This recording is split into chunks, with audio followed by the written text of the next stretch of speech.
Well, I mean, last week we've got several projects on the go at the moment. We've one in Cobham, which is an extension on the back of a kitchen. The clients moved out some 4 weeks ago, and they moved back in on last weekend. So it was a bit of a mad rush to get everything done. We refurbished pretty much all their house. It's a 5-bedroom detached house, so we had a big team of guys in there for 4 weeks. Refitted out 2 bathrooms, utility room. So towards the end of the last week we were just cleaning up and doing the final touches ready for them to move back in. The job that's sitting behind me, we got the brickwork up to roof height because these guys were booked in to pitch the roof this week, as you can see going on in the background. So that was carrying on. We also commenced another job, an extension in Weybridge, just around the corner from here. So we was excavating foundations. We just concreted them this morning. That's typically daytime. And do you do? So in the evenings I sort of go home and see my family and put the kids to bed, and then I sort of go into the office, commence the paperwork at 8 o'clock in the evening, and I typically don't come out of my office till 10:30, 11 o'clock at night, and that's pretty much every night, except for the weekends. I try to leave it alone at the weekends. But yeah, there's a paperwork side to it as well. I'm also tendering for 3 other projects at the moment, which I'll fit in and go and see during the course of the working week, meet the clients, and I tend to them in the evenings. And then there's also jobs, projects that we finished 3 or 4 weeks ago, and we have to go back and finish off bits of snagging and finalising, keeping the client happy basically. Okay. So how did you get into what you do now? I always wanted to be a builder, and I did a bricklaying apprenticeship at college with a company called Gosling's, based in Hampton.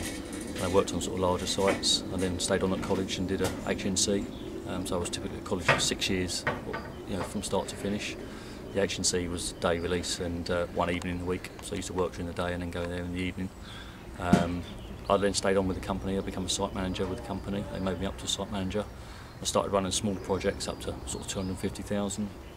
I then went on. The company went into receivership in the last recession. I then went on to work for another company called Colley and Catley that took over some of their work. There were 80 employees, and I was one of 4 to be taken straight on. So I made redundant on the Friday and had a job on the Monday, so I walked straight into that. I then left that company and worked for Molems, which are an international company, as a site manager. And I was running projects up to sort of £4 million as a site manager, and that was when I was 26. I was actually the youngest site manager in the country at that grade that I was at.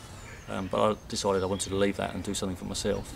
So I started my own business about 8 years ago now. Not this company I'm in at the moment. The partner I had at the time moved to France, so we closed that company. And then we started up pattern projects 3.5 years ago. We do mainly extensions, house refurbs. All our work is recommendation and word of mouth, so it's important to us to keep the client happy, to do a good job.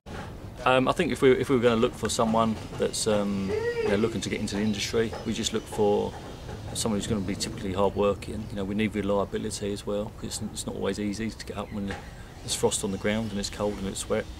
So we need someone to turn up every day, got a bit of common sense, and generally got a good manner, because we're working in people's homes at the end of the day, and it can be difficult, so we always ask people to be polite and courteous. We have a laugh and a joke at work, but ultimately we're working in people's homes. So if someone's hard working, got a good manner about them, and is willing to put in the effort, then they'll succeed in building. They'll do well.